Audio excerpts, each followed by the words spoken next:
Meron tayo ditong gulay na nasayang, no? So hindi naman siya pwedeng lutuin na kasi kumbaga malapit nang mabulok yung iba. So ang gagawin natin dyan, igigiling natin dito at ihalo natin sa feeds para hindi masayang, para pwede pang makain ng manok.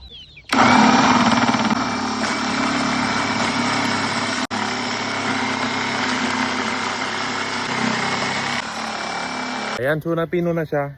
So, ganyan na yung itsura niya. Haluan natin yan ng feeds, no, para maging organic feeds para ipakain natin sa ating mga alagang manok. So ito yung ihalo natin. Ayan, so haluan natin yan para hindi masayang yung mga gulay at mga dahon-dahon na pwede pa natin gawing pagkain ng manok. Kruk!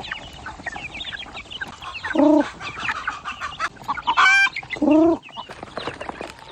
Ganito po yung ginagawa natin para makatipid tayo sa feeds. Yung kailangan lang natin, konting commercial feeds at mga dahon-dahon or mga gulay-gulay na hindi na pwedeng lutuin, no? Para mapakinabangan pa natin. So kailangan lang natin ay katulad nitong vegetable shredder at impact wrench. So sa mga gusto rin po nitong vegetable shredder, ilalagay ko na lang po dyan sa yellow basket para makapag-order kayo. Happy farming po sa ating lahat.